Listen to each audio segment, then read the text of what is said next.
Hello, friends. Today on Mindful Mutiny, my guests are Will Rodriguez and Karen Endsley. They are the co-founders of the podcast called The Skeptic Metaphysicians. This is going to be a story of how these people who were deeply involved in television production, executives in television production, and then the pandemic hits, everything changes, and they have to figure out where it is that they want to go. And was their life working before?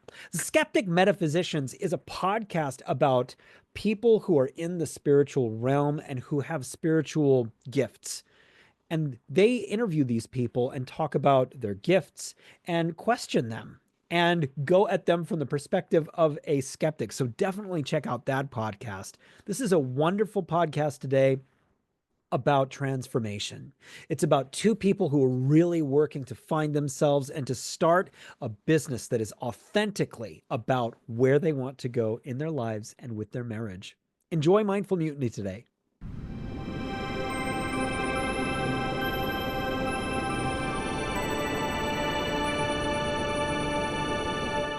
Welcome to the Mindful Mutiny podcast. I'm Jeremy, and I founded Mindful Mutiny as a podcast, a community, and a commitment to live a high-frequency life. I want to help you cultivate purpose, clarity, and structure. I'm an experienced therapist, transformational coach, former executive, and psychedelic specialist. Go to mindfulmutiny.com to subscribe to my newsletter, schedule a consultation, or just to get more information about what my coaching can do for you. If you support positivity, I'd be honored to have you as a Patreon subscriber. On Patreon, there will be bonus material and a community of Mindful Mutiny fans that believe in human potential and living a high-value life. Also, check out the link in the description for my spring store with merchandise that supports the Mindful Mutiny podcast. Mindful Mutiny is sponsored by Exponential Intelligence. Exponential Intelligence teaches you how to raise your consciousness and be the most wise, evolved, and brilliant version of yourself. See the link in the description of this podcast to learn more about this incredible sponsor.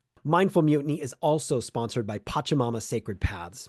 Pachamama's mission is to facilitate individual awakening through sacred plant medicine, spiritual retreats, and ancient teachings, ultimately contributing to the collective ascension of consciousness. With over a decade of experience hosting retreats, Pachamama is distinguished by its commitment to ancient wisdom, shamanic practice, and ethical care for participants. See the link in the description of this podcast to learn more about this incredible sponsor. And now, on to the show. Welcome to the Mindful Mutiny podcast, Will Rodriguez and Karen Endsley. Thanks for having us. We're very excited to be here. Oh my gosh, we have so much to cover. Today on Mindful Mutiny, I'm thrilled to welcome Will Rodriguez and Karen Endsley, the dynamic duo behind the Skeptic Metaphysicians podcast. Will brings decades of experience in television and video production, having worked with major networks like NBC and Telemundo, and has created Emmy-nominated programs like Destination Virginia and Living 757. Karen, a passionate cook and world traveler, combines her culinary expertise from Italy and her love for exploring hidden gems across the United States as the host of Cooking from the Heart and Destination Virginia. Together, they dive deep into metaphysical mysteries, exploring spirituality, the supernatural, and the unexplainable, while bridging the gap between skepticism and curiosity. And by the way, they just launched newrealitytv.com. Go there. It's this wonderful collection of incredible people who are putting together content on the spiritual plane that's really wonderful. We're going to get into talking about that, but I wanted to start with the two of you. Can somebody please explain the whole Skeptic Metaphysicians podcast and what that's all about? Absolutely. But first, I got to call out the fact that you called me out for decades. Why do you have to call out how long I've been doing this for? You just age me out like that. Scores of decades. Yeah, we both got a little gray behind the ears. It's okay. Four scores and 20 years ago. It was a flip book. Yeah. Neither of us look a day over 50, so we're fine. Well, thank you for that. No, the Skeptic Metaphysicians podcast is a passion project. It's my attempt at trying to figure out life, for lack of a better word. I mean, all of us in a nutshell during COVID were trying to make sense of things. The show is really meant to look at it from two different perspectives. I'm a lifelong pragmatist. You can say that I'm the skeptic of the bunch, but um, there's a difference between being a pragmatist and a cynic. I'm not a cynic. I'm an open-minded pragmatist. So I really want to believe in this stuff. I want to know that there's something else besides this three-dimensional world that we live in. So I explore these things with an open mind, but not a naive mind. I need to know that there's a way for me to wrap my head around it in pragmatic terms. Whereas Karen comes at it from a more open-minded way of looking at things. I'll let her speak on that because I'm always getting in trouble when I bring her perspective into it. No, you do. No, no, not always. So I've always known that there's something beyond what we are. I've always felt accompanied or just not alone. Now, I mean, don't get me wrong. I was going to be an engineer in school, so I'm science, math, all that stuff as well. But I don't know. I've never doubted it really. And when Will and I have talked about it, especially more at the beginning of the podcast when we were kind of starting this journey together, there's so many different ways you can believe in things, and I just think it's more fun to believe in it all. Now So that doesn't mean I believe in everything. I mean, I do have a bit of a filter, but yeah, it's just more enjoyable to be open-minded, I think.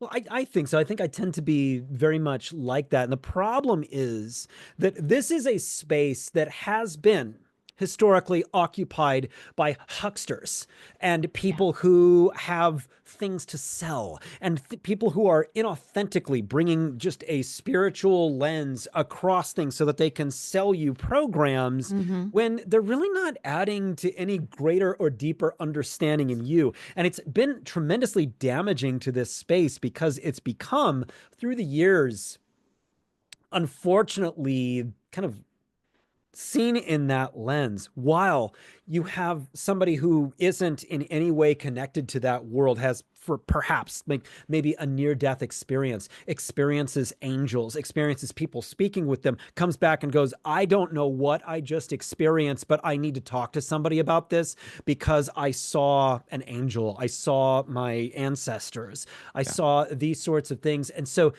there's definitely people in this space who are authoritative, who can speak from their own personal training and experience. And there's also people who tend to sell stuff and use Yeah. people's gullibility, if you will. And so, Mhm. Will, can you kind of speak from that perspective? Because it sounds like that's kind of where you're coming from. No question. Excuse me. No question. And that's where I didn't want to be had. I grew up in the New England area. In that area, there's a lot of people trying to swindle you for a lot of things. So I didn't want to be that guy who got taken. So although I wanted to believe, I wanted to believe the right way. I didn't want to be that guy who was naive.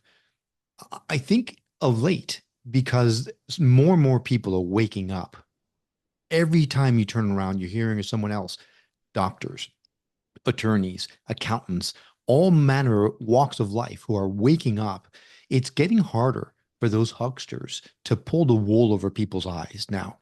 So it's more accepted to, when you have these conversations with people, because you can really tell now people are more discerning. So it's more important than ever to have these types of honest conversations so that you can feel the energies when someone's trying to hoodwink you. You can feel it. Um, the problem is when this first started and you didn't know what an honest conversation was being had with you, when someone was actually saying, yes, this is something that's going to help you. I mean, when someone, I'm sure everyone who's listening or watching has had someone walk into their DM saying, hey, I can feel there's a curse on your house and you pay me $500, we're going to take it off of you, or something like that. Or, hey, I'm being called to give you a message, respond to this, and it's very important that I get this to you. But no one's going to reach out to you unsolicited on this kind of thing, right? So you learn how to navigate these waters to find the right message that's meant for you. And also, nine out of 10 times when it is that, swindler person, they're going to want something from you. Now, we've had a couple hundred interviews, all different people's in different modalities, different walks of life, and their first and foremost goal is to help. How can I help you? And then you start talking, and then, okay, well, maybe, we can do this through my I don't know, sessions or however you want it, but it's not like, give me this first, or, well, I'm going to need a deposit or anything like that. That's like the dead giveaway. Right. There's one thing that everyone that has been, I don't want to say the word legit, because that's so It's mean hard to define in spirited. this space too. Right. What we found is there's an underlying message behind all this that we have found to be the case. If the message that's coming to you is from a place of love, a place of goodwill, that's something that you can believe. If its message is coming from a place of fear, if it's meant to elicit a fear response in you, then that's something to watch out for. It's something that may not be in your best interest because it's meant to elicit a response from you. If someone's really trying to help you, you don't need to act immediately. This is something that you need to bring inside yourself.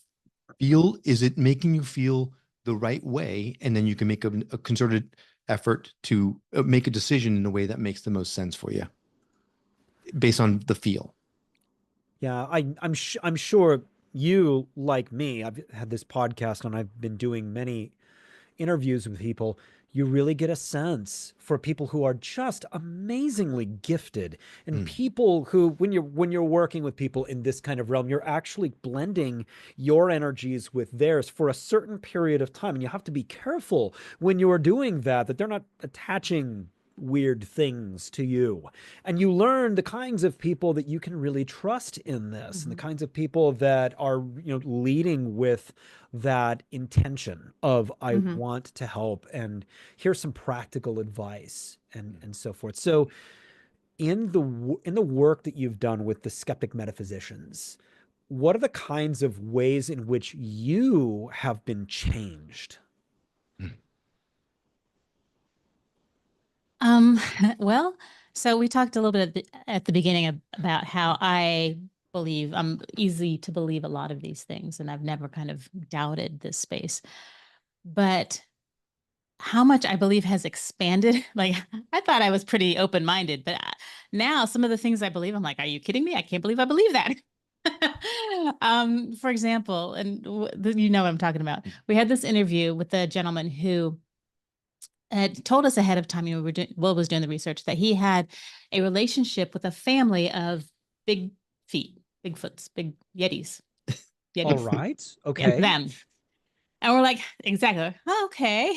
And Yeah. he sent us some recordings, some voice recordings. And we're like, And you can't help the cynic, it was this guy just drinking in his room, making these Yeah, this is recordings. a world I'm not experienced with at all. So I'd be like, tell me more. Yeah. So we're like, all right. So we get into this interview. Okay, here we go. This is going to be interesting. And he sent us some audio Yeah. files. Yeah. Yeah. Yeah. So we go through the interview, and we have this really great conversation. And it turns out what he taught us was about Bigfoot, that, well, his experience is that they are from a different, not time They're zone, interdimensional beings. interdimensional, yeah, different dimension.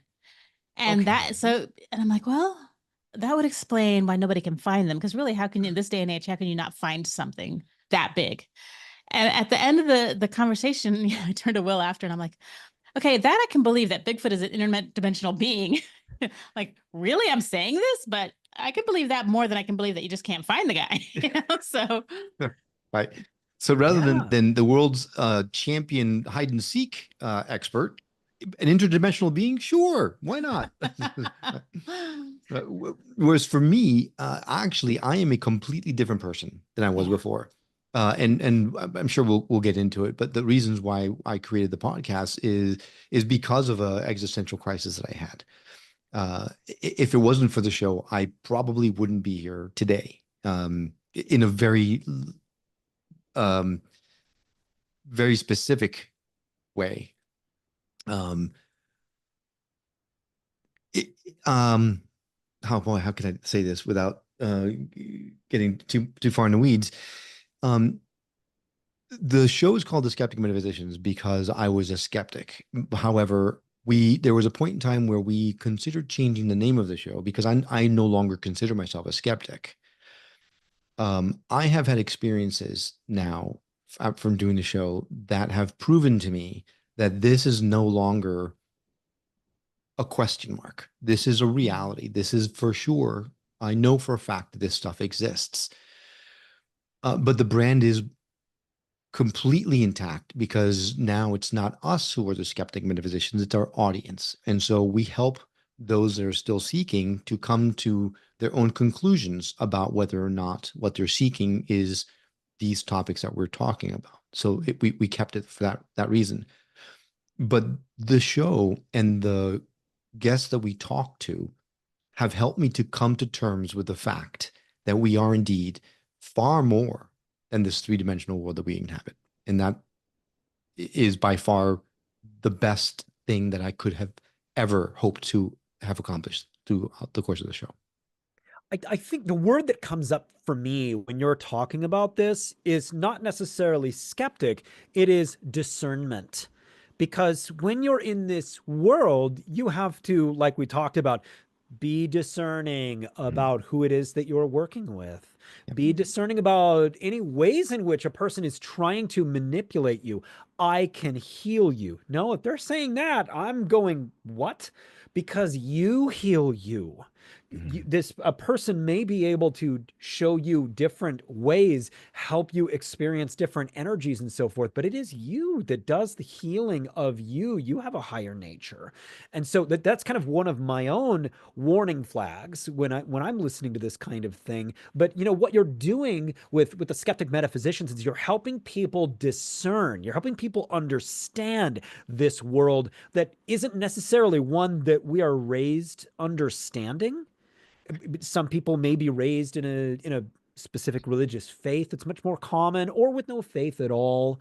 And those are things that we kind of understand, the kind of church that we like or don't like, or the kind of church worship that we like or don't like. But this world is one that people aren't necessarily trained to be discerning in. So I think that's what one of the strengths that you have. Yeah.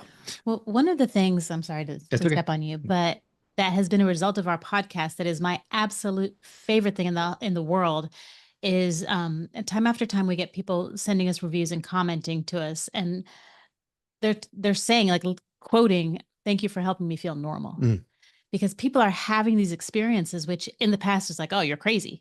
But now they're learning, well, maybe it's not. And it's not just me, it's that guy and him and her, and everyone is we're all having these experiences.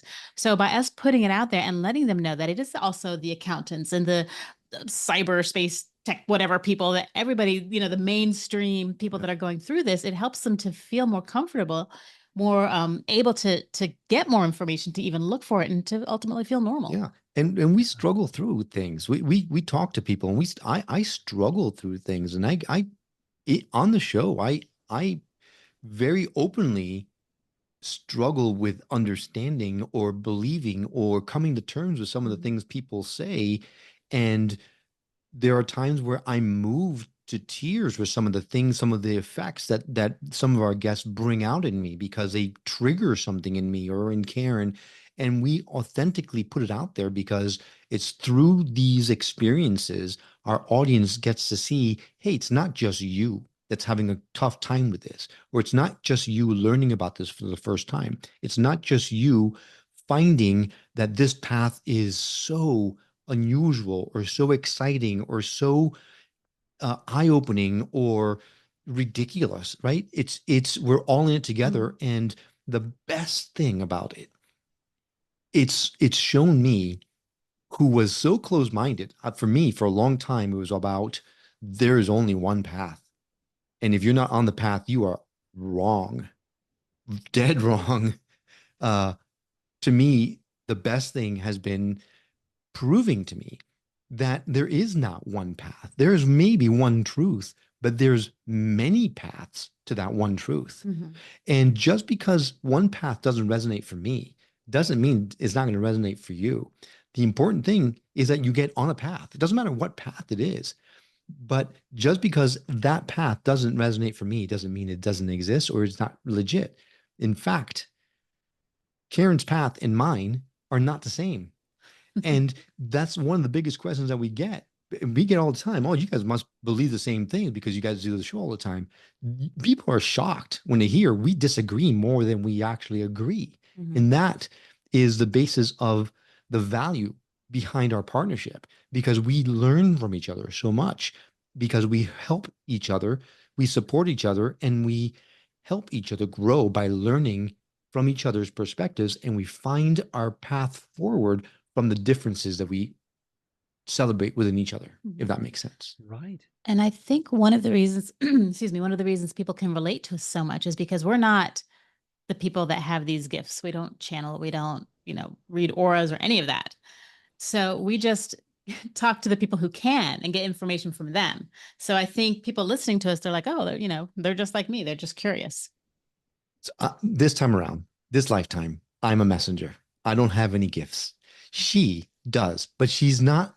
She does. I don't know what it is, but she doesn't want to talk about it because it's scary to her. She doesn't know if it's real.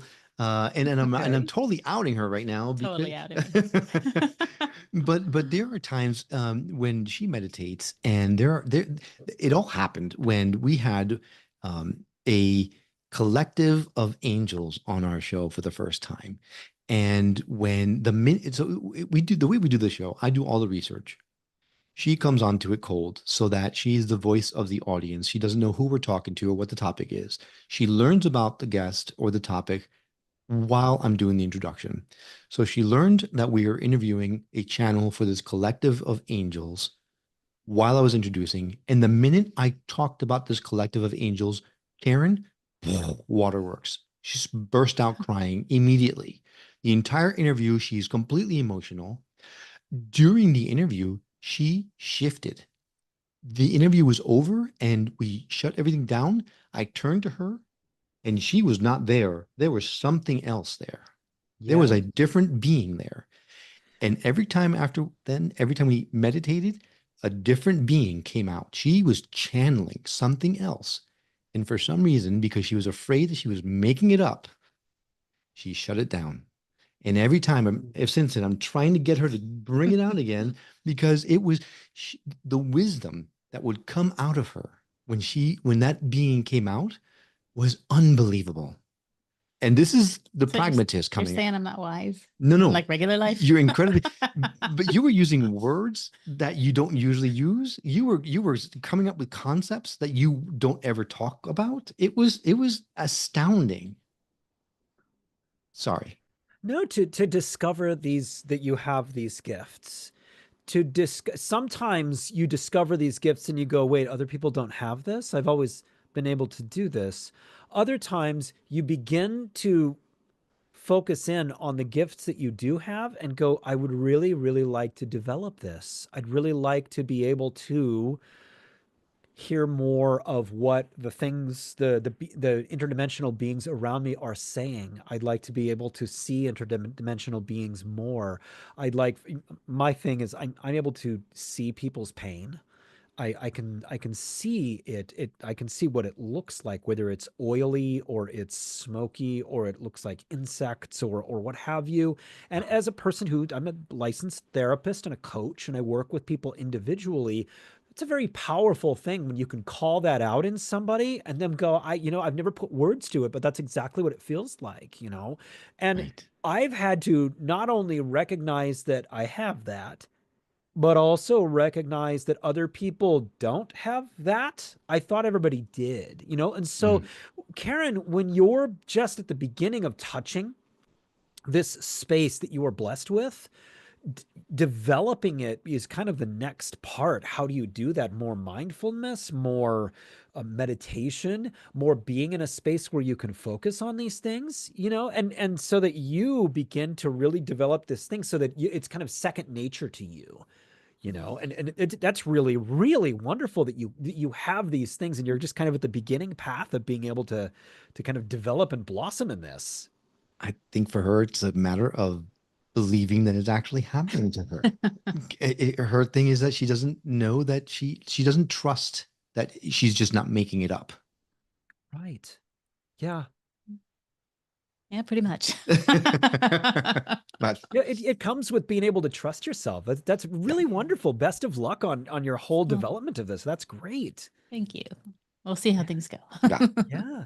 And Will, I had a follow-up question for you because it sounds like the pandemic comes, and I'm just kind of talking globally here. There's such a shift of consciousness in our civilization Mm. to something different. I think that our civilization's still figuring it out because it all just happened, boom, and we've kind of done a couple of 360s as a society now. And so for you personally, you said that you are a completely different person Mm. since the skeptic metaphysicians began, and that it came out of some episode of pain for you. Can you talk about that?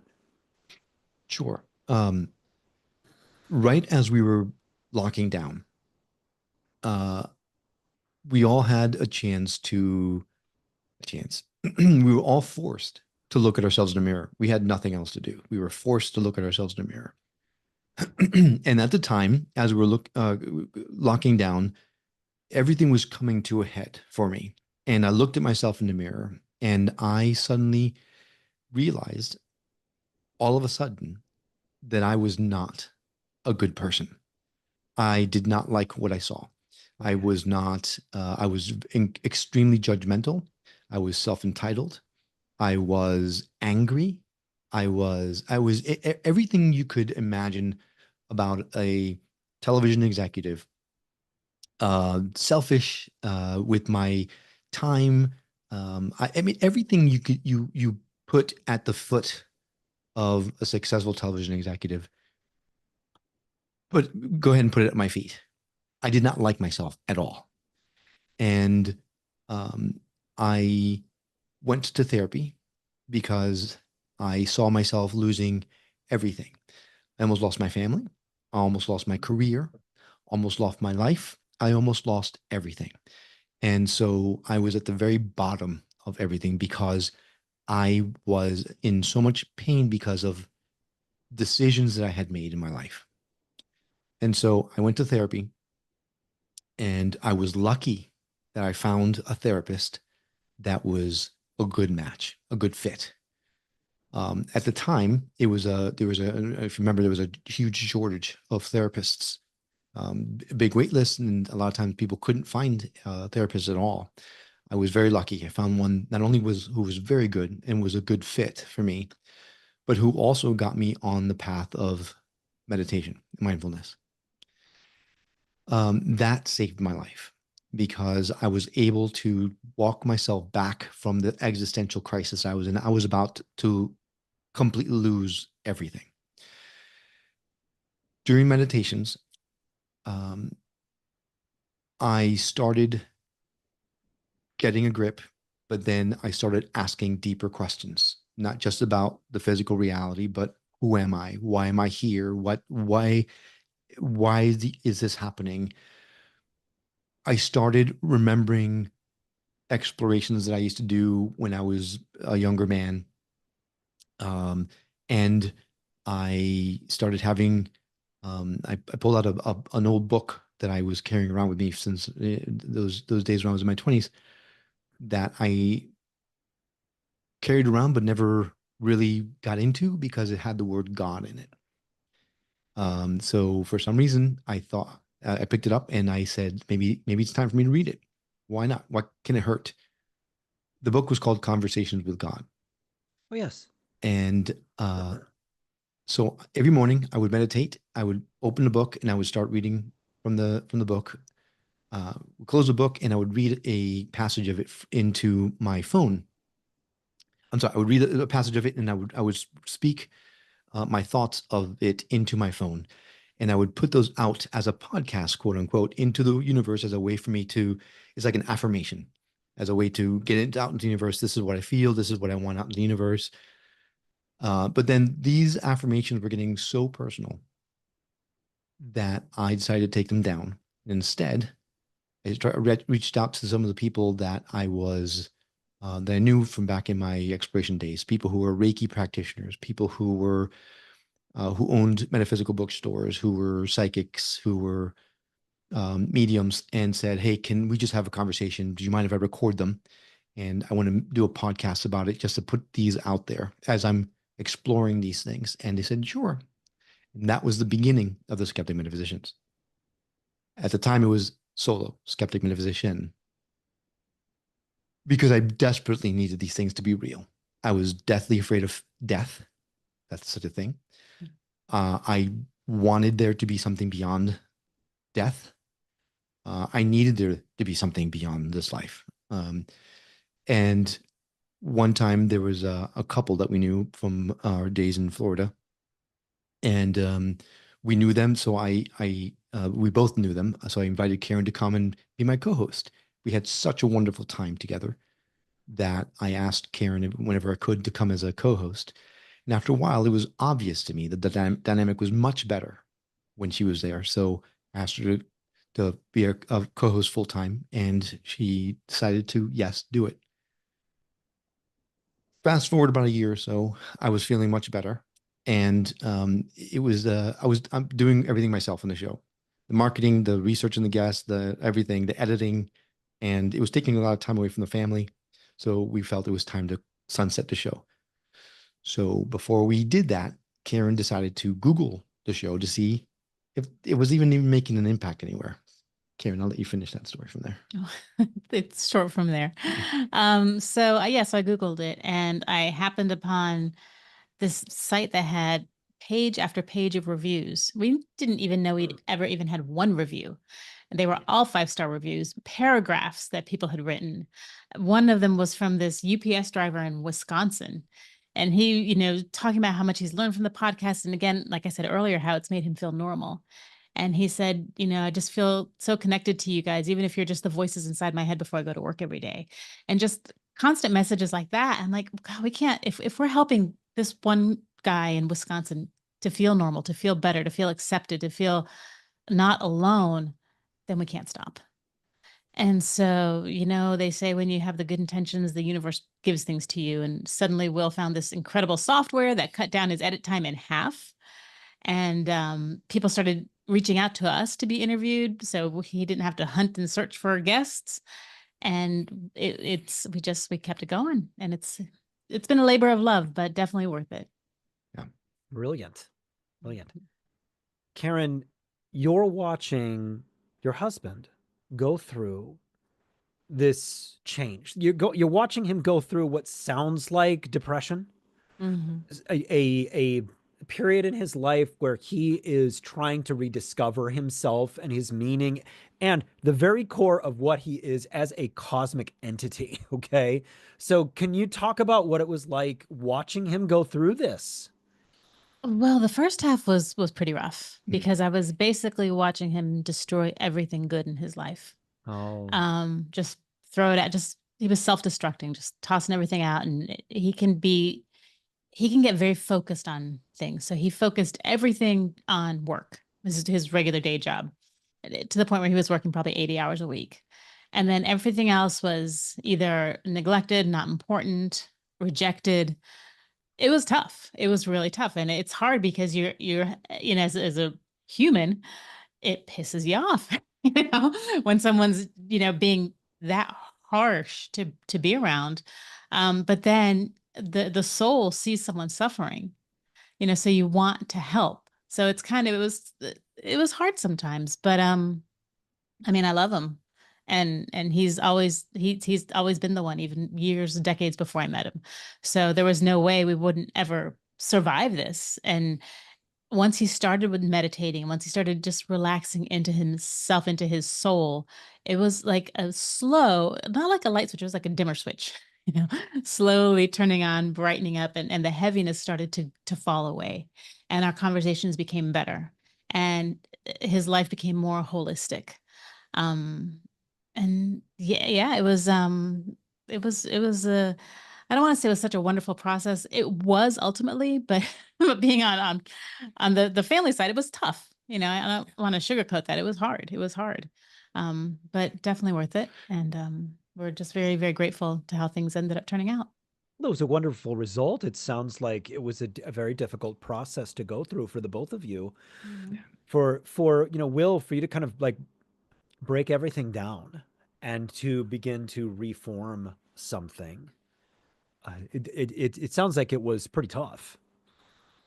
It was, and I'm not 100% sure that I'm yet completely over the fact that thinking back what I put everyone through, right? It feels selfish to have to make everyone around me go through what they went through for me to get better. It just feels selfish. Um, to Karen's point, self-sabotage in full, depression to your point, anxiety to a max. Um, Ultimately, yes, a great result, but it was a long, hard road, and it wasn't just a hard road for me. It was a hard road for everyone around me, and that's a hard pill to swallow, unfortunately. And it'll be an ongoing thing. It probably for life, to be honest. Well, it is a lifelong process, and I don't know what it's like to be a TV executive, but I do know what it's like to be a company executive. And when you're in that space, you're moving 1,000 miles an hour. You're working unbelievable hours. People have to listen to you and tell you you're brilliant, even when you're being stupid. And you end up defining yourself by that role and by the Mhm. way that the world interacts with you in that space. And so you've kind of broken it down. You're going in a different direction here. And the both of you had started something called newrealitytv.com. And can you talk about that? Because this is such a more not only holistic but authentic direction for the both of you, because when you're in that kind of executive space, you just have everything kind of comes with the package. People have to listen to you, the whole thing rolls around you and everything like that. And now you're inventing something brand new. Can you talk about New Reality TV? Yeah, buddy, absolutely. um, you are so right. It is the epitome of everything that happened. We are redefining what being in television is all about. Mhm. We're taking all the stuff that you just said and throwing it out the window. We're creating a brand new model of doing Mhm. business in this space. We don't want to be executives.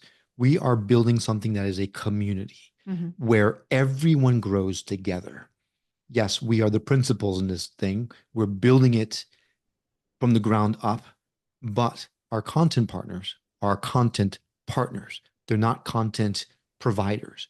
All of us together are building this community together. We couldn't do it without them. We'd No, have nothing to show people. absolutely. They can't do what they're doing without us because they can't get it out there. So it really is, it's a very, God, it's wonderful. It is such a feeling of community, of love, of joy, of hope, of we're doing this together. And every one of the people that are with us are there. How can we help? Can I help someone edit this? Can I do this? What can I do? And it's just really wonderful. In fact, so this is, I guess this is our second iteration. And we had started this before with a different, well, it was originally the two of us, and then we had some other partners, and the business started to veer in a vastly different direction than what we wanted.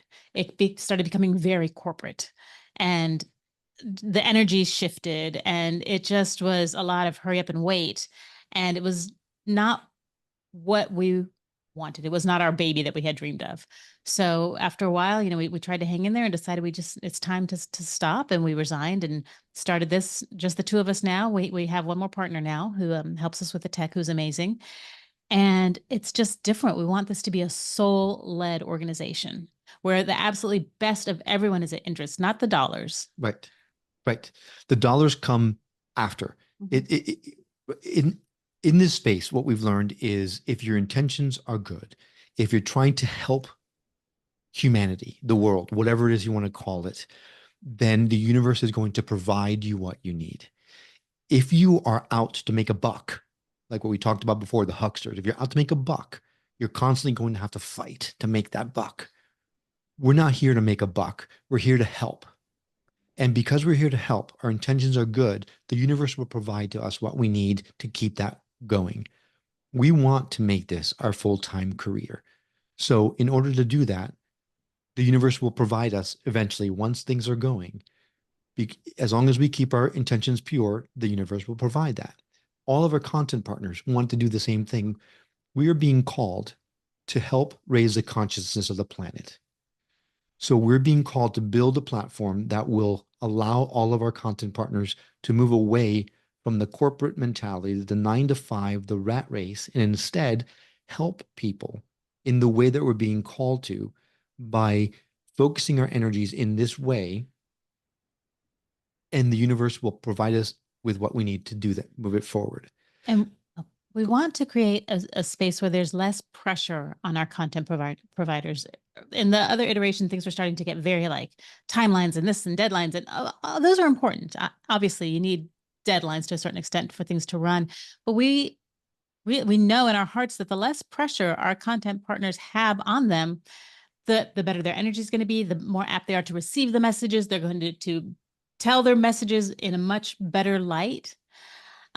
So that's one of our goals. And I have to tell you, we have meetings with them from time to time, and they're all over the world. You know, we've got Thailand, Portugal, Norway, just all over, people Australia, providing the UK. all over the place. And so we'll have these meetings, and we have to do them in different times and days to kind of accommodate everyone. But I actually look forward to going to work meetings. It's like this incredible rush. It's all these people that are just excited and happy and joyful. And even talking about it, I'm getting goosebumps because I feel the love just bubbling up under my skin and I want to explode with happiness. Wow. I sound like a weirdo, but it's true. Well, that's the way that it really should be when you're creating something that is just born out of your passion, born out of the direction that you want to go. Now, I just want to help. Can you compare and contrast the who you were, the what your lives were about when it was kind of mainstream corporate NBC Telemundo kind of space in what it was that you were working to create versus right now when you're creating this? Can you talk about the headspace, the kind of spirit? Yeah. There is no comparison. I mean, it was the rat race. It was working 80 hours a week or 60 hours a week. It was deadlines. It was business meetings that were made. You held them just for the sake of holding them because you had to hold them, or to justify your jobs. It was. Well, the only thing to look forward to is not working. Going on vacation, the weekends. Yeah, it was being held to quotas and numbers that were might or might not make sense. It was forced to do things that really meant nothing to anyone except for the shareholders, right? It was, you need to do more because it wasn't enough. At the cost of the people that are doing the more. Right, exactly. This is our purpose. This is our reason for being here. We are helping, we are raising the conscious. I will work 80 hours a week gladly because this is fun. This is our calling. This is our meetings. Like she said, they're not meetings. They are rah-rah sessions. We want to get together, right? We should mention the platform is like a Netflix meets Gaia, but better. We've got on-demand content. We've got a 24-hour broadcast that people could just put it on and watch whenever they want. We got different shows on, from energy healing to past life regressionists to irrigenics, where they find ancestors in your eyes, to all kinds of different. We have people that live stream every day of the week. It's a live show. Friday. Yeah. Like two live shows. Astrology and spiritual guidance. I mean, there's all different types of shows, but we had 4 tenets on the platform. And I think you might like a couple of these. No fear-based content. And nothing just to sensationalize. Nothing meant to elicit a fear response. No politics. We don't want to do anything to do with politics. This is a politics-free zone. Nothing divisive. This is what's meant to unify, not divide. There's plenty of division in the world. And no deriding. Deriding? No deriding other modalities. Many paths. Just because a path doesn't appeal to you doesn't mean it's not legit to somebody else. So we want to be accepting of all different types of paths on this platform. So as long as you don't violate any of those 4 tenets, you're free to be on a platform.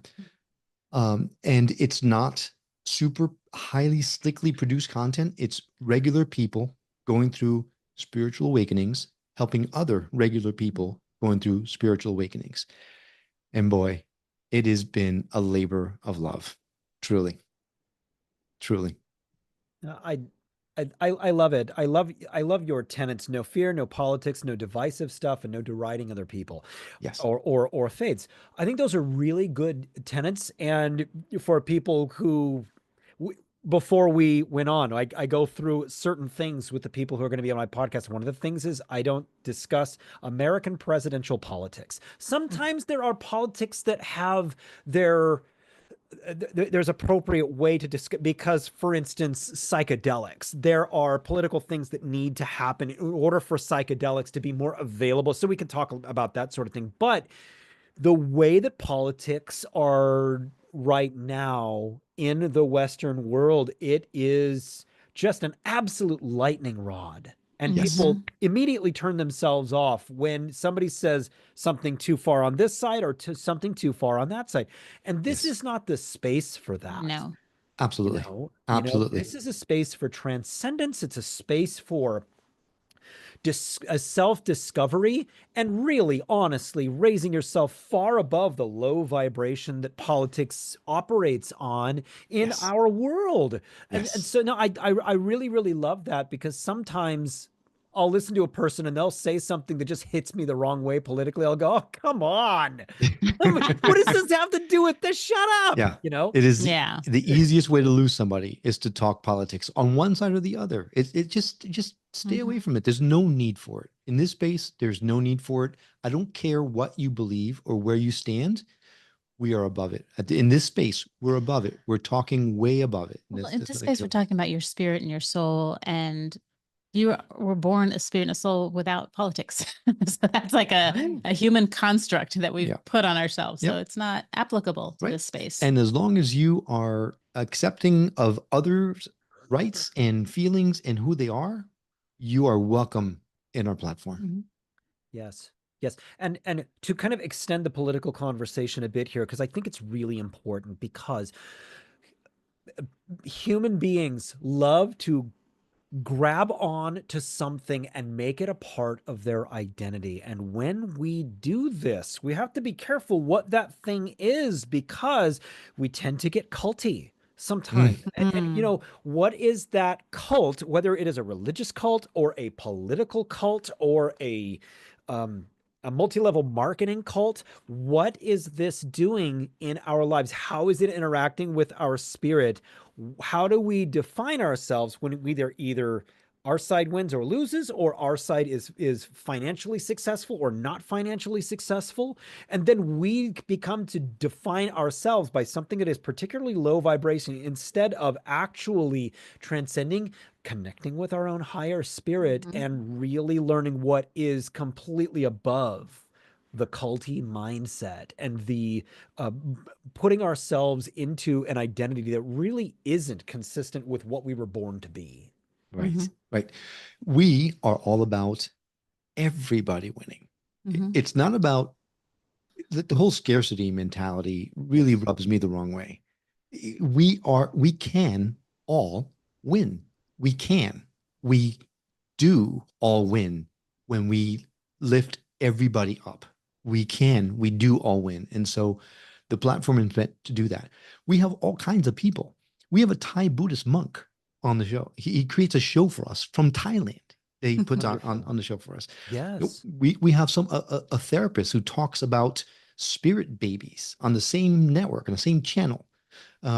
It's such a diverse array of personalities that shows you, oh, we have a Norse shaman that does 4 different shows for us.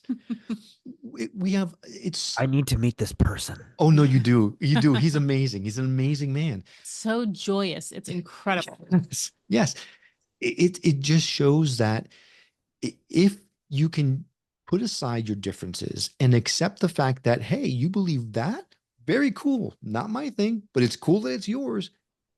We can all coexist in a beautiful, perfect world, because that is the whole point. That's the whole point. We're all here for that reason. So why not celebrate it? I'd like to ask a question of the two of you as a married couple, Mm. because, Will, you went through this identity crisis, okay? And Karen, you watched him do this, and now the two of you are working. You've worked together in the past on things, but you're working together now on something that is truly based upon an identity that the mastermind of your relationship has kind of put together here. And so, can you talk about who you were 5 years ago versus who the two of you are together now? Gosh, I think 5 years ago, I was pretty knee deep in the mom thing. And as a woman, once you become a mother, you become invisible, essentially. You Yeah. take your kid to the doctor, they call you mom. You go to the school, they call you mom. People don't even know your name. So it becomes like the kind of the daily grind. You're feeding, you're cleaning, you're washing, you're doing for your child, for your husband. I was working at the same time too, but it didn't, it was just so I could have something to do where people knew my name, you know. Um, but now it's just a very renewed sense of purpose. Mm. I'm it's yes, I'm not necessarily doing things for me, but this is so big that actually it is for me. I get like this rush. Like you heard me, being all crazy earlier. Um, it's this incredible sense of purpose of something beyond me that I had lost. Yeah. And then if you go back even further than that, when we first met, she was a fiercely independent woman. She Okay. would not let me help her. I had to fight her, fight her. Let me open the car door for you. No, she always let me I'll let you open open the car yeah. door. But beyond that, she would never, never. She was, oh. So finally, I broke her down and she let me help her on things. And then she fell into the mom thing and she was very unhappy for a while. This Mm. has given her a sense of purpose that I've seen her blossom into something wonderful now because it gives her something. And now she's my boss and it's perfect. She's really blossomed into a great boss. No, it's really, it does feel like a true partnership where Mhm. I spiral sometimes. I think I mentioned I'm on a certain medication right now that I'm getting off because I'm not liking it. Sometimes it's getting me on a spiral that I'm not happy with. She's there to pick me up and keep me steady. So it's a great partnership because I don't have to carry it all on my own shoulders because she's there. If she gets caught in the weeds, I can pick her up, say, "Hey, you're not by yourself. I'm here. I can. What are you working on? Let me help you on this." So it's really a wonderful partnership. And the best thing is that it also extends out to the content partners. If we have Melinda, who's our tech person, who we can say, Melinda, we're lost. Can you please look into this because we don't know how to do this? She can do that. But then it extends into the content partners. We can say Mark or Carl or Luisa or whoever. We can reach out to any of our content partners and say, we're a little in the weeds. Can someone look into this for us? And inevitably, we'll have 6 people raise their hands and are willing to help. It's just been beautiful. And something you neglected to mention, and I'm just gonna, I know we're kind of probably getting to that time, but when he was talking about proof, that now he has actual proof that this has existed, and we're talking about how wonderful our content partners are. About 2 years ago, that you got your diagnosis.